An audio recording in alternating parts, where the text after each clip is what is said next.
Okay, as I was saying, there are two systems of the 9 ways of Bon, or the 9 vehicles to enlightenment. And the better known one in the West is that of the system of the Southern Treasures, because of David Snellgrove's book, The 9 Ways of Bon. He asked the Zhang-zhung Rinpoche to select passages or extracts out of 9 chapters in the ZG, the largest biography or hagiography of Trungpa Shenrup. And then Zhang-zhung Rinpoche also did the illustrations for that book, because he comes from a family of artists. And growing up in Zhungpo, which is in eastern Tibet, but nowadays it's inside the TAR, the Tibetan Autonomous Region. His uncles were painters, and so as a boy he went with them to Zhang-zhung Monastery and participated in the painting of the murals at that Bönpo. So he's an accomplished artist as well as a master of the Dzogchen tradition, and in general a great scholar of everything relating to Bon. The second system is the system of the central treasures, because these were found in various places in central Tibet, including Samye Monastery. And here there are also 9 vehicles or 9 ways, but there's a different list here. They're arranged differently. The first is the vehicle of gods and men. And this is the way of the Shravakas or Hinayana disciples. So this classification is very similar to that found in the Nyingmapa school of the Tibetan Buddhism. And the philosophy found in this very first vehicle is that of the Vaibhashikas. Take too long to explain all these different philosophies, but this is the Hinayana system. And the second is also relating to the Sautrantika philosophy, and here associated with the Pratyeka Buddhas, the private Buddhas who are actually monks that go out and do solitary retreats. So in Tibetan, this is known as the vehicle of the Shenrapas. Here, Shenrap meaning a type of practitioner. Thirdly, there's the vehicle of the compassionate bodhisattvas, which emphasize the practice of the 10 perfections of paramitas, and their philosophy is that of the Chittimatras, or mind only, which is Mahayana, then not Hinayana. And fourthly, there's the vehicle of the bodhisattvas who are without conceptual elaborations, and they follow the Madhyamaka philosophy. So in this system, these are the 4 causal vehicles that emphasize the cause of enlightenment rather than the fruit or result as in enlightenment, which are the remaining 5 vehicles. So then the 5th vehicle is that of the Primordial Bon, and this is the system of the lower tantras, also known as Jawiju or Kriya Tantra in Sanskrit, the tantra of ritual activity. And here there are 12 principal tantras, all of which are found explained in the ZG, the largest biography of Trungpa Shenrup. And then 6th is the vehicle of the clairvoyant knowledges, and this is the Tripeju or Charya Tantra in Sanskrit, of which there are 7 important tantras here, and particularly the Longje, which is the principal tantra used in funeral ceremonies. Now, when you have the practice of the lower tantras, you have a yidam, or a meditation deity. And the reason you meditate upon a yidam is to invoke those powers, capacities, and wisdoms traditionally associated with an archetypal form. In terms of the lower tantras, the source of these blessings is thought to be outside of yourself, symbolically in the heavens above, as is the case in conventional religions. But here, this is from the collective enlightenment of all the Buddhas. And, of course, your visualization is something created by your mind, and therefore it's limited because your mental powers and understanding are also limited.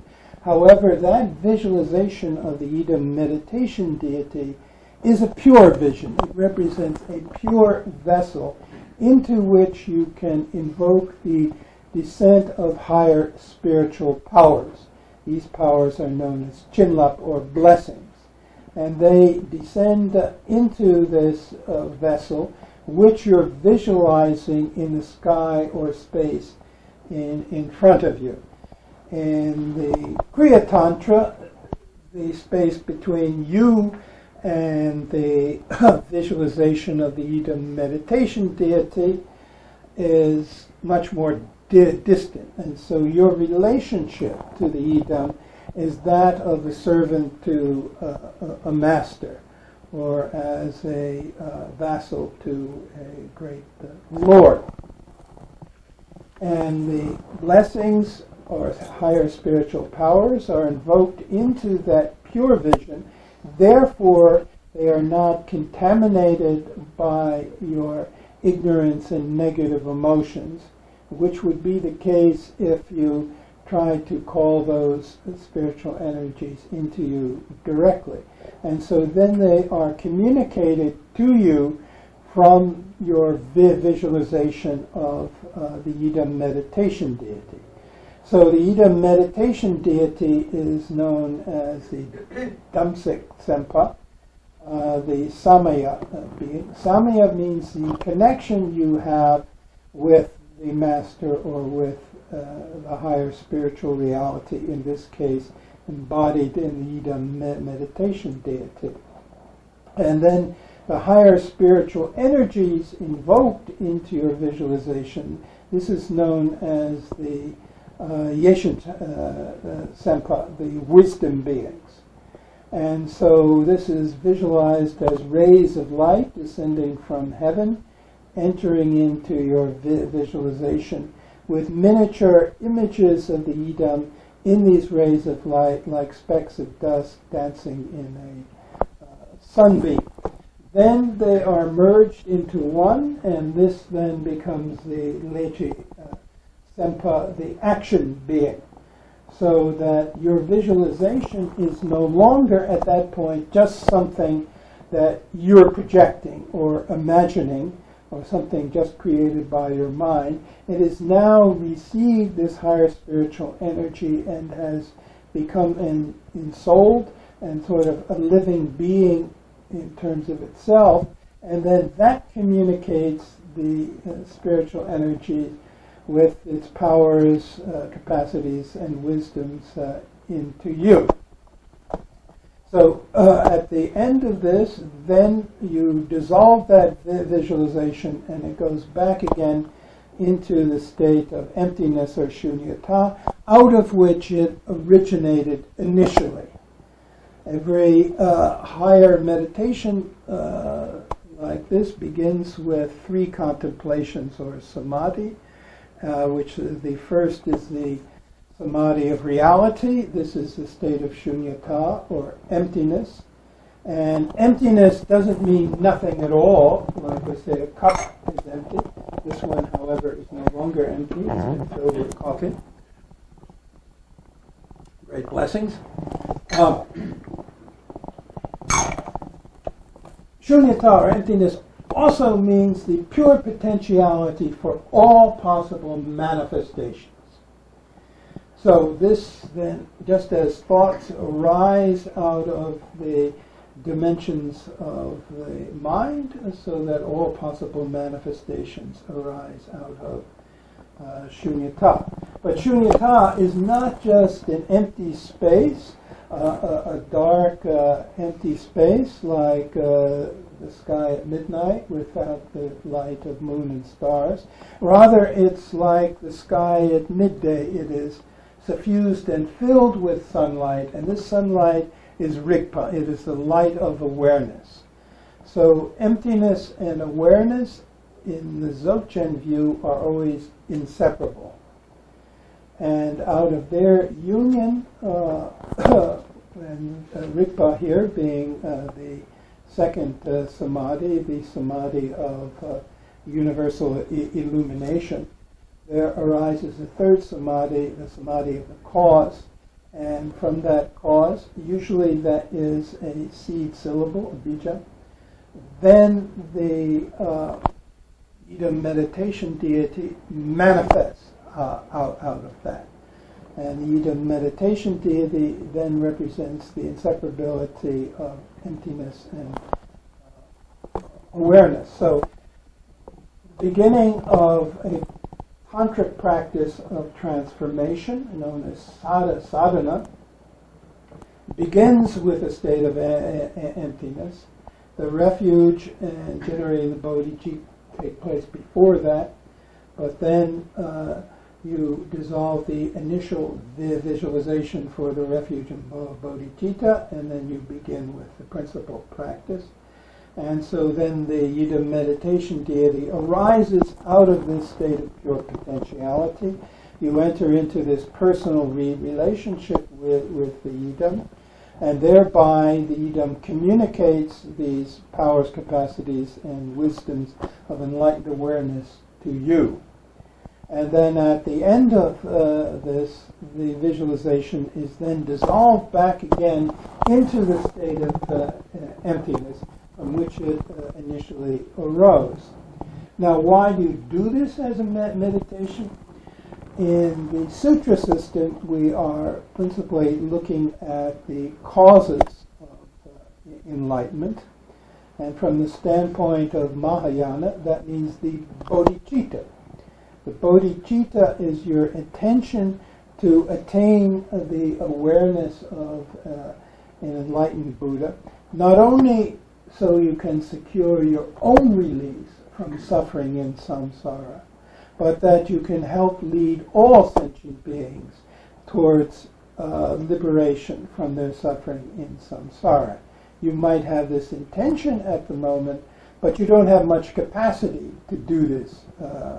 So you have to develop your capacity to do this through the practice of the 10 perfections. So the focus is here on the cause, which is why the Sutra system is also known as the Hetu Yana, the causal vehicle. But when we come to the practice of the tantras, and here, nowadays, since the activities largely of Rajneesh or Osho, people think tantra just means sex.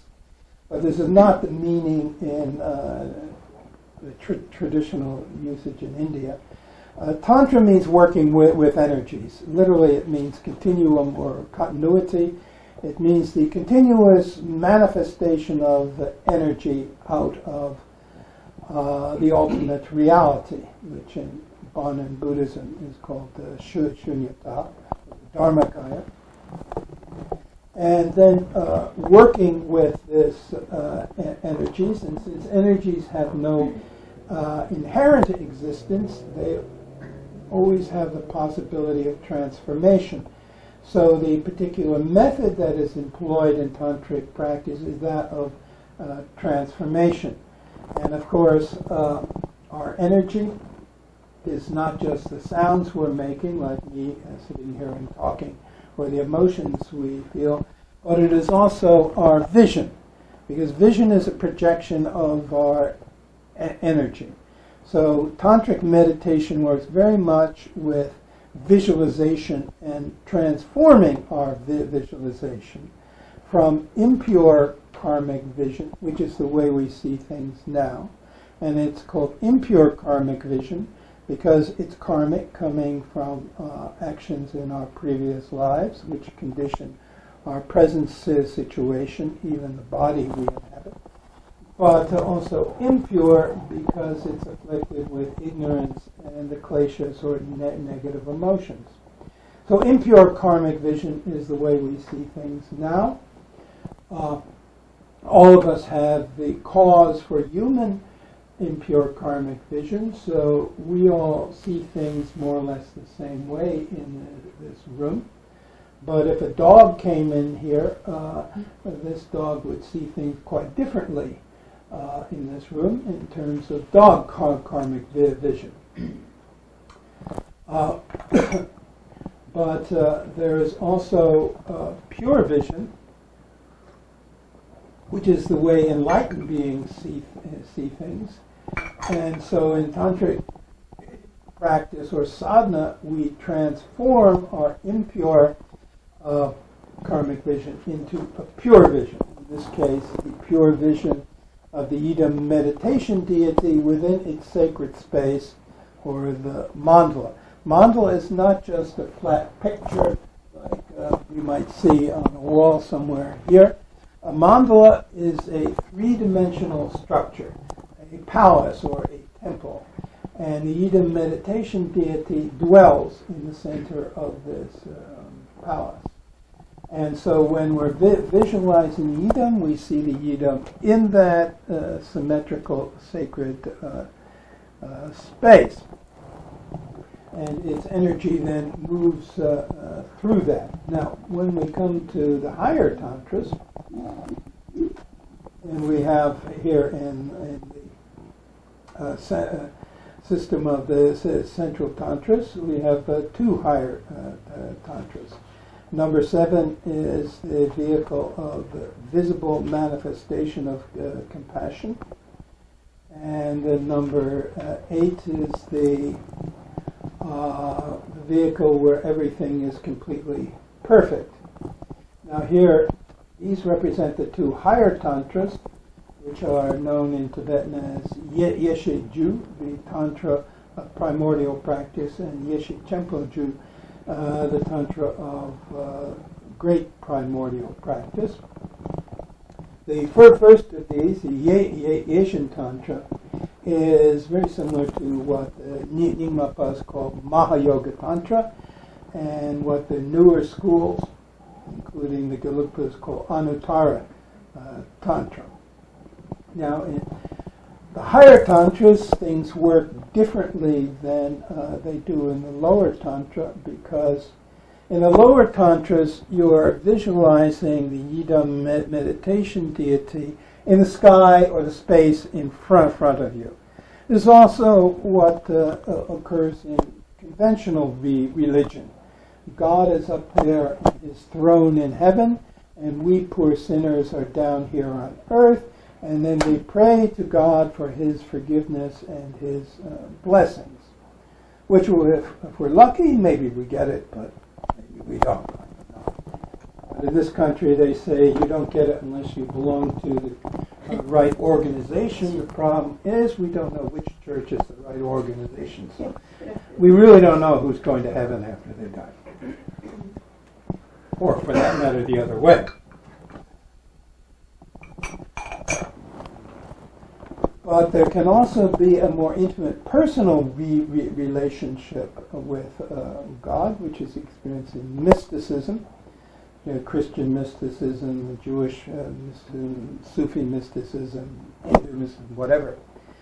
But there's still a separation between us as the practitioner and God, but we get to hang out with God. We're invited up there to heaven for a time, and we can sit there and hang out, chill out together. And then there's a much more powerful exchange of energy between us, the practitioner, and the idam. And this we have then in the Charya Tantra, and in the Nyingma system also in the Yoga Tantra, But in the higher tantras, everything changes, because here there's actually a mystical union with God that we transform into the image of God in order to invoke within ourselves those powers and capacities and wisdoms associated with this particular yidam form. These yidam forms are archetypal forms. They're not something just out of pop culture. They're something that have occurred in a revelation in the past to some great practitioner, Mahasiddha, or enlightened being, or whatever. And so there is a higher spiritual energy embodied in that form, and by meditating on it, you can make contact with it. Now, in the lower tantras, you think of the source of the Chinlap, the higher spiritual energies, as coming from outside of ourselves, from up there. But in the higher tantras, the actual source is within ourselves, because within ourselves is the seed of enlightenment, is our Buddha nature. But this Buddha nature is not just a seed which needs to be planted in the ground and then watered, and we need the spring season and rains and sunshine and all that for it to grow into a tree. In the view of the higher tantras, a Buddha nature is already within us and developed, except it's not recognized, like the presence of the sun in the sky when the sky is filled with clouds. So you have to do various purification practices to remove those clouds or obscurations so that the sun comes into view. And so with the tantras, then, we are working with the goal or the result of the path to enlightenment. In other words, that's why it's called palayana, the fruitional vehicle or fruitional path, because we take the goal, the end process, that is ourselves as an enlightened being, and we simulate that in our imagination. In our practice of sadhana, we visualize ourselves to be an enlightened being in order to stimulate and awaken those powers, capacities, and wisdoms which are latent in us and which are asleep at this moment but can come into manifestation during the time of our practice. So we become then the yidam inside the mandala palace. And so this is like a video game, but we're not watching it from outside on a flat screen. We are inside the game. In fact, we are at the center of the game, and we see everything happening through the eyes of the yidam. So when we're doing sadhana practice, we are creating for ourselves a virtual reality which lasts for as long as we're doing the meditation, and then at the end of that, that is dissolved into the space of shunyata. Now, with the seventh vehicle, this is the Gyalshen Tantra, which is the same method as the Nyingma Mama Yoga Tantra. There's much emphasis on what's called kirim, or the visualization process. That is, gradually visualizing yourself to be the yidam, gradually building up the cosmos in which contains the mandala palace.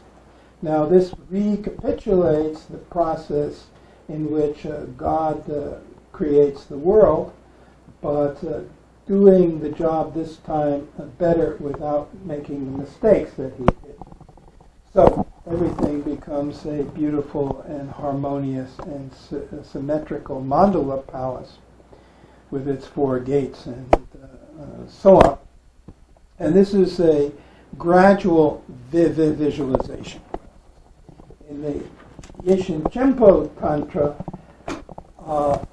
principle here is not just visualization, but it's also fundrup, or spontaneous perfection, where you remember Buddha enlightenment.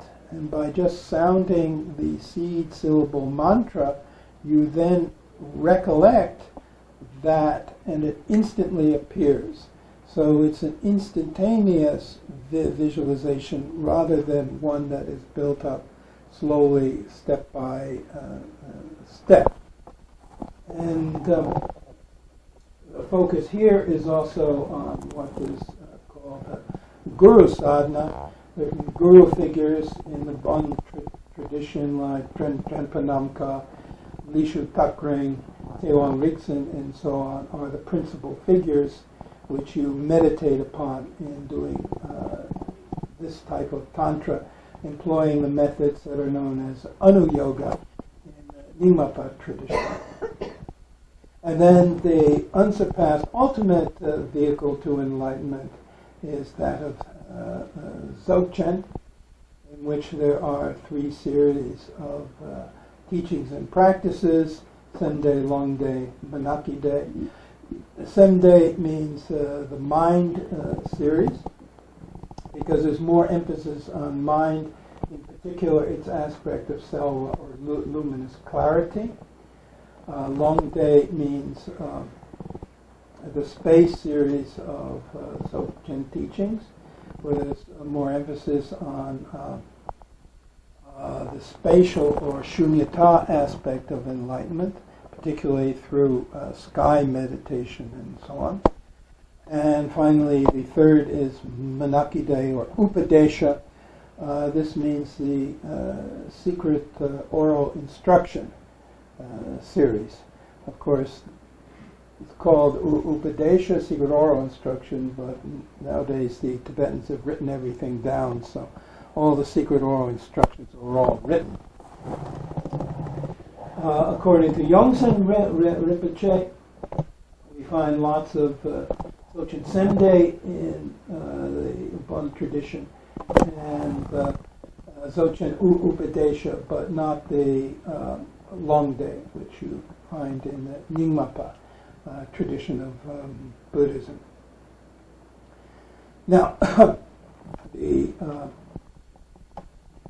because of the 2 persecutions, the first in the early times, time of the 8th king of Tibet, Kuntu Zangpo, and I told his story before, and then again in the 8th century, in the time of the great Buddhist king Trisong Detsen, most of the Bönpo teachings represent termas or hidden treasure texts.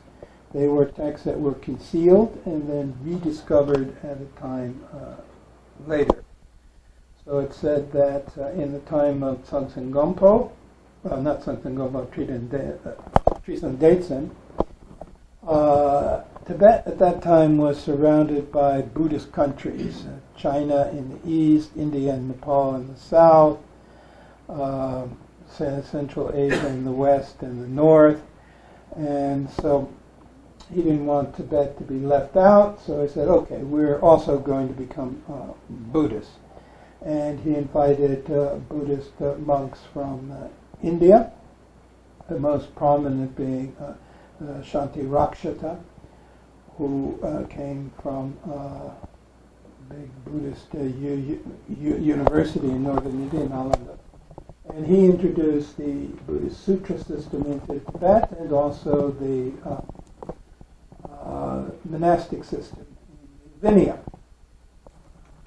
Now, there were also Bönpo lamas there at this time, and there was some competition for the king's attention. Dharma center competition. And the Indian monks did not recognize the Bönpo lamas as fellow practitioners of the Dharma. And so they convinced the king that he should send them away, and those who stayed would have to convert to Buddhism and become monks. So the king issued this as an order. So then Gyerpung Nangzher and Lishu Takring concealed many Terma texts, And even the son of the king concealed Termatex to its Samye monastery, and also in Bhutan.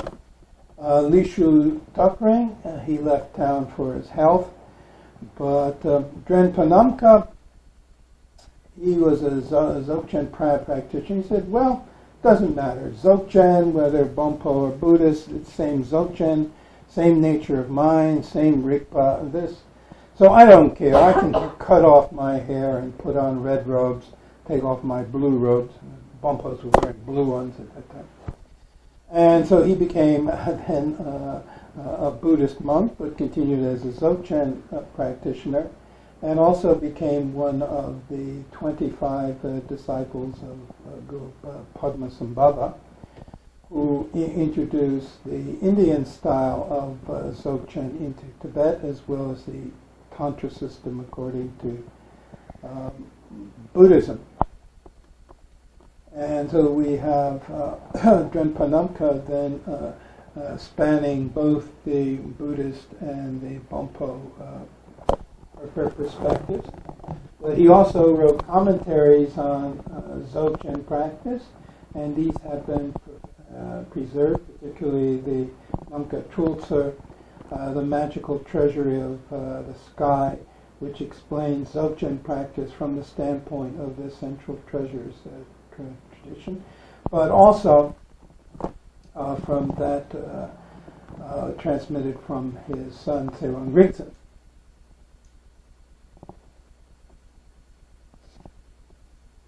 Now, in the 10th century, Bönpo termas began to be rediscovered. Later, the medieval Tibetan historians, who were Buddhist monks, accused the Bönpos of just stealing their material and of plagiarism. And at first, Western scholars just accepted this because they read these medieval histories. But since then, the Bönpo Kanjur and Tenjur have been reprinted in China and is now available in some places in the West. And this no longer appears to be true. In fact, there appears to be actually many Bönpo texts that were converted into Buddhist ones, and that Bönpo did not just copy Buddhist texts and change a few names and so on. And also, in the early days, these Bönpo termas were not being discovered by learned lamas who were literate, could read and write, and so on.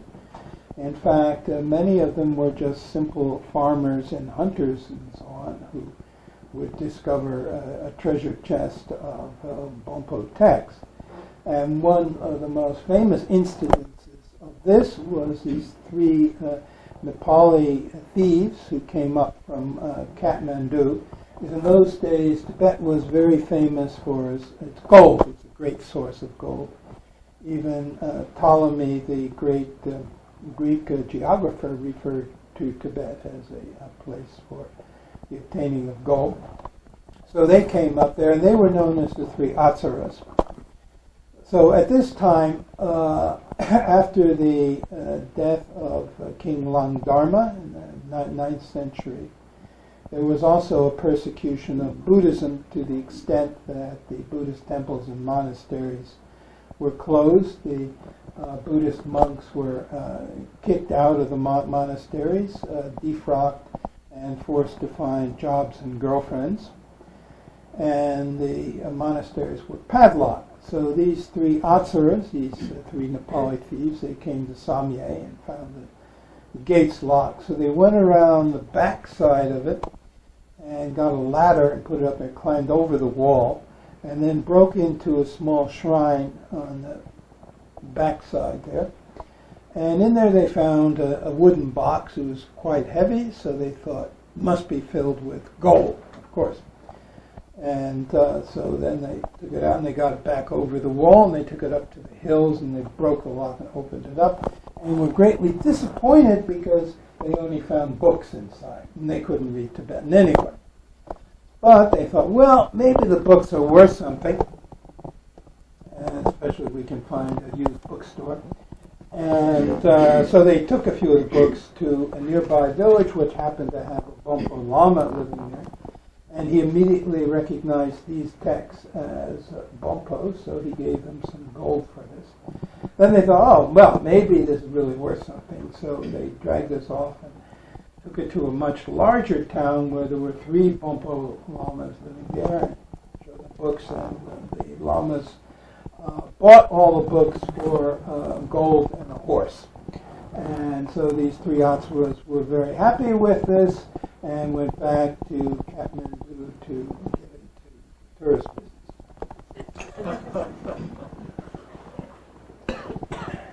So no way did these 3 Nepalis forge or plagiarize these Bönpo texts. Now the biggest collection of Bönpo termas occurred in the year 1017, so this is the 11th century. The 11th century was the time of revival of both Buddhism and Bon in Tibet. Because before that there had been almost 100 years, which is considered a dark age. In that, there's very few texts that come from that period of time. And it was also the time when the Tibetan Empire collapsed and Tibet became fragmented. And so beginning in the 11th century, a minor king in western Tibet sent a group of young Tibetans down to Kashmir to learn the Sanskrit language so they could translate Buddhist texts from Sanskrit into Tibetan. And so one of them, Gyalshen Zangpo, came back and translated many Buddhist texts into Tibetan when he was living in western Tibet. But they also then tried to invite Indian teachers, so the great master Atisha came from India to western Tibet and later to central Tibet. And this led to the founding of monasteries and actually the formation of the first schools of Tibetan Buddhism. The first one was founded at Reting Monastery by Dromdurn Rinpoche, who was a Tibetan disciple of Atisha. And he was a bit puritanical, and he thought, you're really not a Buddhist practitioner unless you're a monk or a nun. So that everyone should become monks and nuns. And he didn't like a lot of these practices of the higher tantras, where if you had this practice of the tantric feast or guna puja, you were supposed to have dakinis, or females, present. He totally disapproved of this, so he prevailed upon his master, Atisha, not to teach the higher tantras to Tibetans. But since the higher tantras were the prevalent practice in the Indian monasteries at the time, how were you able to take them then into the monasteries and not let women in? So the solution was to create yikirikma, or fantasy girls, that when the monks are doing the guna puja, then they visualize the dakinis there, but there's no real women present. And it's okay. They're not breaking their vows in that case. Anyway, but this was also the time of the development of tantras among Ngakpas or tantrikas in Nyingmapa school, but also among the Bönpos, because even with those dark times, there were Bönpo family lineages, and various Bönpo practices from the earlier period were preserved. And so there was a young man born in eastern Tibet whose name was Shenchen Luka, and he was literate. He could read some prayers and that, but he was no big Lama scholar or anything like this. But he had some visions, and this led him to go to western Tibet, to the province of Tsang, to the lands which had originally belonged to the Shen clan. And when he was practicing meditation there, he had some visions of the Dakinis who appeared to him, and they said, "Come here, boy, we have something for you." And they pointed to this collection of large rocks and said, "You dig there." So, with a little help from his brother, he was able to get a pickaxe and so on, and started digging there. And he uncovered two very large wooden boxes. And when he opened them, he found they contained many Bönpo books, approximately 300 different texts. So this was the largest single collection of Bönpo termas. Terma meaning a hidden treasure text, something which has been hidden or buried and later rediscovered. Now, of course, the later Buddhist histories accused him of plagiarizing all this. This was all just faked by Shenchen Luka. But since Shenchen Luka was no big Bönpo scholar, otherwise he'd have to be a world-class genius to write all these books. In fact, in the collection are the sutras for the Prajnaparamita. Now, in the Buddhist large Prajnaparamita, it's in 12 volumes, but here there's 16 for the Bönpo. So, if he had written all this, it would be incredible. So I suspect that actually what he discovered was the library that had belonged in the 8th century to the Shen clan, and when the persecution came, they hid their books, and they were later discovered by a member of the same family, Shenchen Luka. Now, in this, there are the sutras, such as the Prajnaparamita, Tantric practices, including those of Sipa Jomo, you see in the Tanka over there, and also for the Dzogchen Upadesha, in there are the Dzogchen text for the Kapagukor, the cycle of 9 secrets. Now, Shenchen Luka had all these books. He needed help with them, so he acquired a number of assistants or disciples, and one of them was Drüchen Namka Yungzhung and his son, and to them he gave the more philosophical texts to be sorted out and cataloged, and this is the topic known as Tsenyi. This is dealing with philosophical subjects. And then they belonged to the Dru clan, or the Dru family, who originally didn't come from Tibet, but from this place now called Gilgit, Pakistan, but in those times known as Drushen. And they had immigrated to Tibet and became quite a large family. And so they received these philosophical texts from Shenchen Luka. And then later in the century, actually 1072, another member of their family, Druje Yungzhung Lama, he established a monastery for the practice of these texts that they had gotten from Shenchen Luka and had recopied and so on. And this monastery also in Western Tibet or Tsang province, it was known as Yerowensika. And over the next few centuries, this became the most famous of Bon monasteries because it was also kind of a Lama's college for studies and training of Bönpo Lamas. However, in the end of the 14th century, it said that an Indian sadhu came and got in an argument with one of the Tibetan lamas and then called down a curse and a great flood appeared and wiped out the monastery. But the monks were able to save the books and art objects, statues, and so on.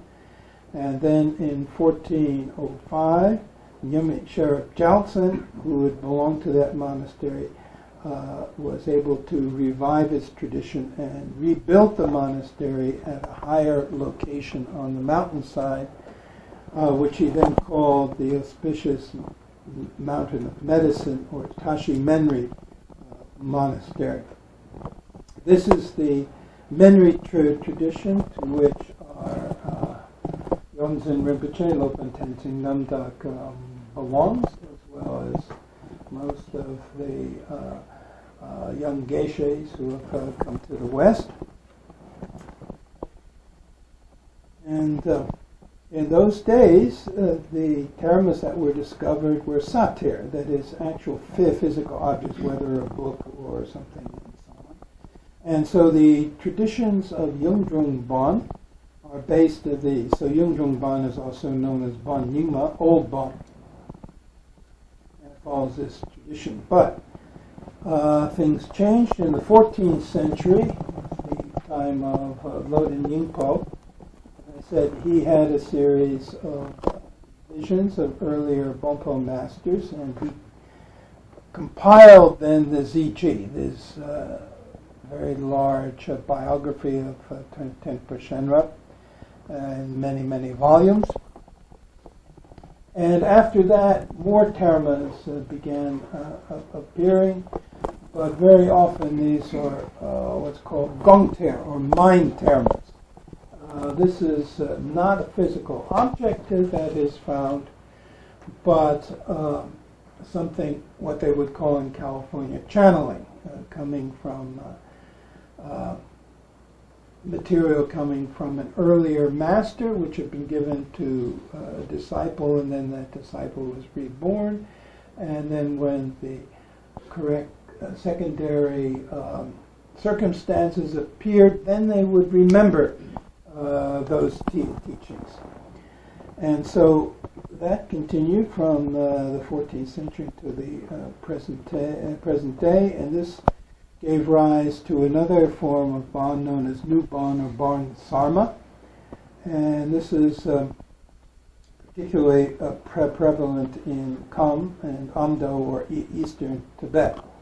Now, in recent times, the greatest Bönpo master who appeared in Eastern Tibet was Shardza Rinpoche, Shardza Tashi Gyaltsen, and he died approximately in 1935, and attained then the rainbow body through the practice of Dzogchen. That is, when his physical body at the point of death dissolved into pure radiant energy resembling a rainbow. And he was a master of both Zhang-zhung Bon and New Bon. Now, most of the New Bon terma texts are relating with practice, such as Tantric sadhanas and so on, meditation on Drenpanamka, Tewang Rigzen, and so on. But when Shardza Rinpoche's commentaries on these texts are mainly based on the Zhang-zhung Bon tradition. So he, therefore, spanned both the Old Bon and the New Bon. And we first came aware of Shardza Rinpoche because of Namkhai Norbu Rinpoche, who was one of the Tibetan lamas who were instrumental in really bringing Dzogchen teachings to the West. And although he was originally educated as a Sakyapa Lama, after he graduated from the Sakya College at Derge Gomchen, he had a vision which instructed him to go to another place to the east of Derge town, a place called Kandrogar, I think it was, where there was a Nyingmapa Lama named Changchuk Dorje, who was also a practicing doctor or physician, and had a small community of lay practitioners who were Ngakpas and Ngakmas. And Namkhai Norbu spent some 6 months there, and he wasn't the first introduction he had had to Dzogchen, but he said that this, because of the efforts of Changchuk Dorje, he came to understand what Dzogchen was talking about. And so we knew of one of Changchuk Dorje's teachers, although he was a Nyingmapa Lama, and was a disciple of Anzung Drupa and some other ones, and Nyalape Madundul. He had also gone to Shardza Rinpoche, because the situation in eastern Tibet was quite different than central Tibet. Central Tibet had been under the rule of the Gelugpas since the 16th century, when the 5th Dalai Lama had a feud with the king of Tsang, who was a disciple of the 10th Karmapa, and the officials of the king of Tsang were inhibiting and perhaps persecuting the Gelugpas around Lhasa. So the 5th Dalai Lama prevailed upon Gushri Khan, who was the chief of the Kosho Mongols, to invade Tibet. And they went to war against the native Tibetans and defeated the king of Tsang's forces. And then Gushri Khan recognized the Dalai Lama as the actual ruler of Tibet and became sort of his defense minister at that time. So things in central Tibet became very sectarian. Fortunately, after about 10 years, there was a reconciliation between the 5th Dalai Lama and the 10th Karmapa. Is actually the 10th Karmapa was a yogi. He wasn't involved in politics at all. This was all due to the Sharmapa, who was number 2 figure in the Karmakaju lineages, who was involved in politics. So the 10th Karmapa was allowed to return from China and be reinstalled at Tsorpu Monastery and so on. But there were definite political rivalries between the Gelugpa school, who was in control of the government in Lhasa, and the Karmakaju school and the Drikung Kaju school and so on. And this has been under the surface for centuries now, but it's all history now that the Chinese have occupied Tibet, and the leading Tibetan lamas were forced to flee into exile. Actually, the Nyingmapos and Bönpos tried to stay totally out of politics. They weren't always successful. Sometimes they were raided by the Mongol army and so on. But generally, they, along with the Sakyapas, tried to stay out of the whole mess in central Tibet. But central Tibet remained very sectarian. But in eastern Tibet, that is Kham and Amdo, situation was very different. That things were much more mixed there. For example, you could have one family which had 4 sons. So the oldest son they might send to the local Sakyapa college to be educated there and become a Sakyapa monk. Then the next one they'd send to a Kajapa monastery, and he'd be educated there, and he'd come out a Kajapa monk. The third son they'd send to a Nyingmapa monastery, and he would be educated there and come out a Nyingmapa monk. And the fourth son they'd send to a Bönpo monastery, and he'd be educated there, and he'd come out a Bönpo Lama. And they're all in the same family, and they're all getting along, and there wasn't a big problem here. In fact, the first time I heard nice things said about Bönpos, where they were no longer shamans or black magicians who eat children and do things like this, was Chimi Rigzen Rinpoche, who came from a Kordong monastery in Kham. And he was, when he was a young man, before he went down to India, and that was before 1959, he visited a number of Bönpo monasteries in Kham, and he may have visited Nangshi, which is the biggest of the Bönpo monasteries, actually in Amdo in eastern Tibet. And he was very pleased by this. He said, "Oh, gee, they're just like Nyingma monasteries, and they're good scholars and all that." He really liked that. So I thought, well, that's very interesting. So when I was living in Darjeeling, I heard about Dolanji, which Zhang-zhung Rinpoche, Tenzin Nanda, had reestablished the Menri tradition in India.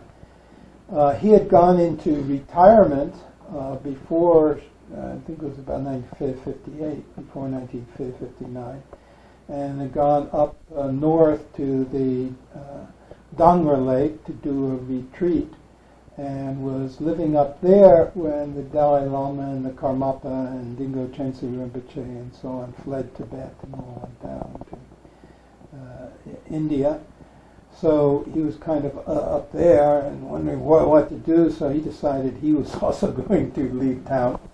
And he started off to go to Nepal, but on the way he was shot by some Chinese soldiers in his leg, and which gave him some problem. He was their prisoner for some months, but finally he was able to escape and make his way down into Nepal. And it was just at that time, around 1960, when David Snellgrove had gotten a lot of money from the Rockefeller brothers. And occasionally they gave money for good purposes, including my graduate school program, University of Washington. Interasia Project was also founded by the Rockefellers. So they're not always doing evil. Sometimes they do good things. Anyway, David had gotten this big grant from them, and it was enough money to bring 3 Bönpo lamas to England. He was at University of London in those days. So he invited our Lopan Tenzin Namdok, and another Lama, Sanjay Tenzin, and a third Geshe named Samten Karme, who was from Amdo and had been educated there originally, and brought them to London. And they acted as informants there. And Lopan Tenzin Namdok stayed originally there 3 years, first as an informant with David Snellgrove. Later he went off and did a retreat at a Benedictine monastery on the Isle of Wight. And he was quite impressed with Christian monasticism and how similar it was to Tibetan. And the other Geshe Sanjay Tenzin, he went off to Oslo to be an assistant to Professor Per Kaverna. Because in those days, the only Western Bönpo scholar was Per Kaverna, who was Norwegian, and he did a thesis on a Buddhist topic on the dohas, these yogi songs. But somehow he'd gone to Dolanji and became interested in Bon. And as a result, he did the first translation of the Bönpo Dzogchen text, the Atri system, which originally he published this in this Kailash journal, which was published in Kathmandu. Since then, it's been reissued as a book by Dharmsla. Anyway, while Sanjay Tenzin was up there at Dolanji, the scene was really getting going now, because the Lopan had returned to India, got a grant from Catholic Relief, was able to buy land in Himachal Pradesh, recruited Bönpo Tibetans to come live there in a village, new Topcho village, recruited Bönpo lamas to come and start a monastery there, a revival of Menri. And the old abbot of Yungdrung Ling monastery died, and so they wanted to choose a new abbot for Menri. And Menri had a tradition of choosing their abbots by lot. They had a big pot, and they would put the names of the geshes in there, and they would draw out a name, and that one would become then the abbot. So Sanji Tenzing was living in Oslo when he got elected to become His Holiness Menri Trizin, and so he had to come back to India to do that, which he did. The third Geshe, Santan Karme, decided not to go back to India, but to transform himself into a Western-style scholar, throw all this Dharma stuff out the window, and so on, which he did for many years. But on the other hand, he became the second most prominent scholar of Bon in the West.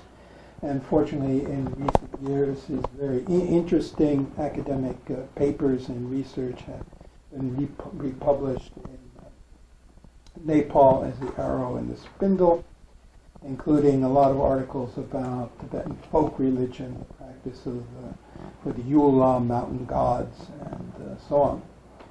So all that's very valuable, even though he ceased to be a Bon practitioner, more or less, and converted to the Western religion of science. But the other two lamas, no, they've been at the forefront of preserving Bon culture. And then Namkhai Norbu Rinpoche became interested in Bon because basically he's a Tibetan nationalist. He said not everything in Tibet is due to China and India. We have an ancient culture also, which is called Bon. So he was researching that, although he never was a Bönpo Lama. And when I met him, he had shown up with a group of Italian students to Nepal in 1978. And then he was on his way to Dolanji, where he requested the transmission for Zhang-zhung Nyän-gyüd in the form of a wand.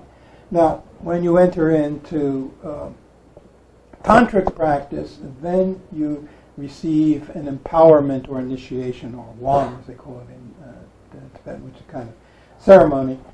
But that's not the way you get into Dzogchen. The way you get into Dzogchen is sit down on your butt, do some meditation, and then get a direct introduction, Gyerpung. Well, Namkhai Norbu Rinpoche and his group of Italian students, they received the wand for Zhang-zhung Nyän-gyüd and then returned to Italy. But he had invited the Lödpo then to come to Italy.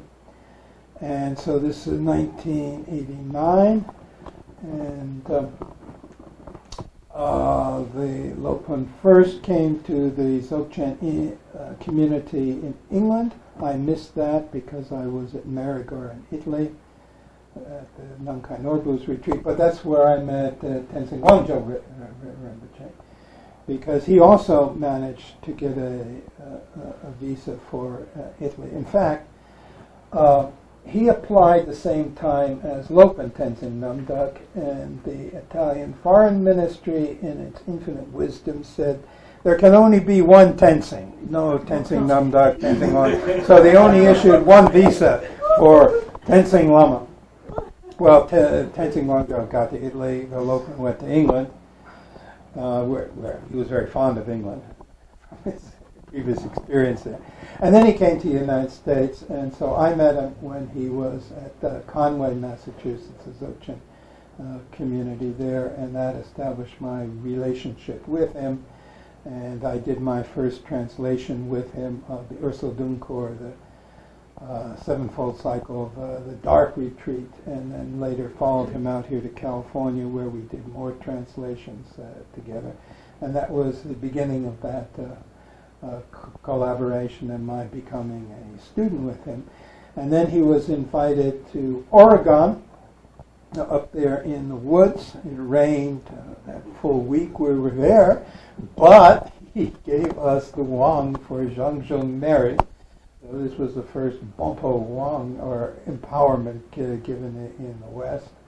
And I'm now working on a book on Zhang-zhung Nyän-gyüd, and hope to have it finished by next summer, because in France next summer, at the end of the summer retreat in August, Yongzen Rinpoche Lopin Tenzin Namdak will again give the empowerment for Zhang-zhung Nyän-gyüd, who is the Yidam meditation deity particularly associated with the Zhang-zhung Nyän-gyüd tradition of Dzogchen, which we'll have to talk about this afternoon, because we've come to 1 o'clock and time to go to lunch. So 2:30. 2:30. Then I can say something about Zhang-zhung Nyän-gyüd and Zhang-zhung Nyän-gyüd.